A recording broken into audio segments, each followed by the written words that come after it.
kita udah bahas bahwa satu rantai DNA seperti ini itu mengandung urutan basa nitrogen. Urutan basa nitrogen ini kita bisa bayangkan fungsinya adalah sebagai pesan, ya. Pesan yang mau kita kirim ke ribosom yang isinya adalah perintah agar ribosom itu mulai membuat berbagai jenis protein tertentu. Misal, di sini kan kita punya ATTGASSGA. Ini kan dalam bahasa DNA ya. Cuman kalau kita terjemahkan ke bahasa Indonesia, bisa aja dia itu bunyinya seperti, "Hey ribosom, tolong buatkan aku jenis protein A." Cuman sekarang masalahnya Benny Pendes, ribosom kita ini bisa dibilang dia ngertinya hanya bahasa RNA, bukan DNA. Sedangkan di sini kita punyanya kan serantai DNA ya. Oleh karena itu, untuk mendapatkan serantai RNA, DNA kita mesti melewati suatu proses yang namanya transkripsi. Yang terjadi pada transkripsi adalah sebagai berikut. Kalau kita punya serantai DNA yang basa nitrogennya itu nggak berpasangan, jadi bebas seperti ini, dia bisa menjadi wadah untuk membuat serantai RNA baru. Nah, kata transkripsi atau transcribe, kalau dalam bahasa Indonesia, itu artinya menulis ulang dalam format yang berbeda. Dan itulah yang terjadi pada proses transkripsi. Pesan yang ada pada DNA kita ini akan ditulis ulang dalam bahasa RNA.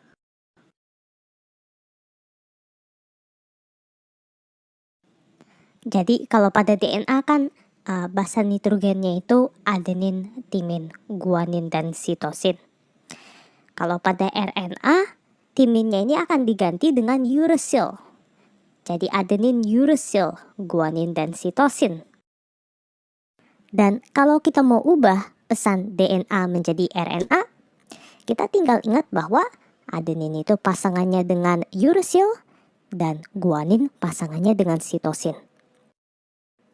Jadi di sini setiap adenin akan menjadi uracil, setiap guanin akan menjadi sitosin, dan setiap sitosin akan menjadi guanin. Nah Kak, kalau kita ketemu timin gimana? Kan pada basa nitrogen DNA, kita udah lihat bahwa timin itu pasangannya adenin. Jadi setiap kita ketemu timin, di RNA-nya dia akan menjadi adenin. Nah, itu adalah proses transkripsi Benny Pendes. Jadi setelah transkripsi, sekarang kita punya sebuah RNA yang mengandung pesan yang sama dengan pesan kita yang ada di DNA, cuman dalam bahasa RNA gitu. Sekarang tugas RNA kita adalah mengirim pesan kita ke ribosom supaya kita bisa mulai proses yang namanya translasi. Cuma sebelum kita mulai translasi, kalian dengar nggak tadi aku ngomong apa? Tugas RNA ini adalah mengirim suatu pesan. Ya. Pesan kalau dalam bahasa Inggris itu message, sedangkan pengirim pesan itu messenger. Berarti RNA ini kita sebut sebagai messenger RNA atau mRNA. Karena fungsi dia adalah sebagai messenger atau pengirim pesan dari DNA ke ribosom.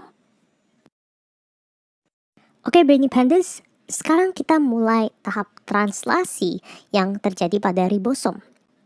Dan intinya pada tahapan ini, ribosom akan ya bisa dibilang membaca ya mRNA kita dan membentuk protein yang kita pesan. Prosesnya adalah sebagai berikut. Di video sebelumnya kan kita udah bahas ya, satu struktur seperti ini yang tersusun atas satu basa nitrogen dan helix ya, kita sebut sebagai satu nukleotida. 3 nukleotida kita sebut sebagai satu kodon. Jadi di sini kita punya 3 kodon. Nah, setiap kodon itu kan basa nitrogennya bisa bermacam-macam, ya enggak? Misal, kan kodon pertama kita UAA, cuman kodon keduanya SUG, dan yang ketiga GSU. Berarti ya basa nitrogennya bisa bermacam-macam. Seperti yang kita udah bahas di video sebelum ini, setiap 3 basa nitrogen yang berbeda dalam satu kodon itu merupakan sebuah pesan atau perintah untuk memanggil jenis asam amino tertentu. Misal, UAA bisa aja merupakan pesan untuk memanggil jenis asam amino 1. SUG bisa aja pesan ya untuk memanggil asam amino 2. Dan GSU bisa aja memanggil asam amino 3.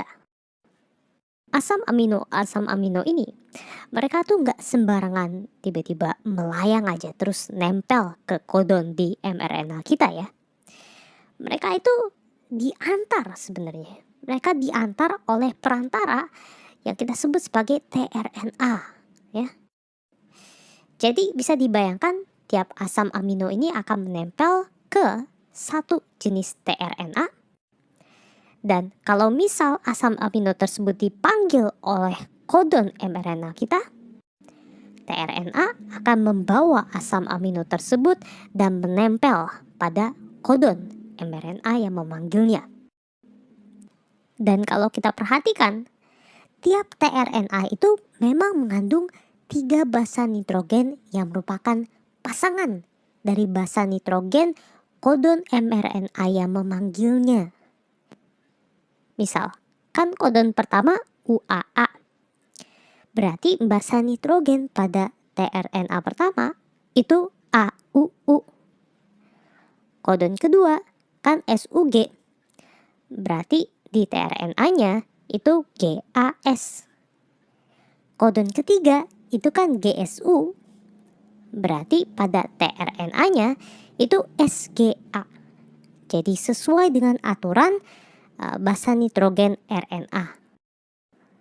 Nah, kalian kan kalau nonton film superhero kayak Marvel atau DC gitu, kebalikannya hero kan anti-hero, ya enggak? 3 basa nitrogen pada mRNA itu kita sebut sebagai kodon.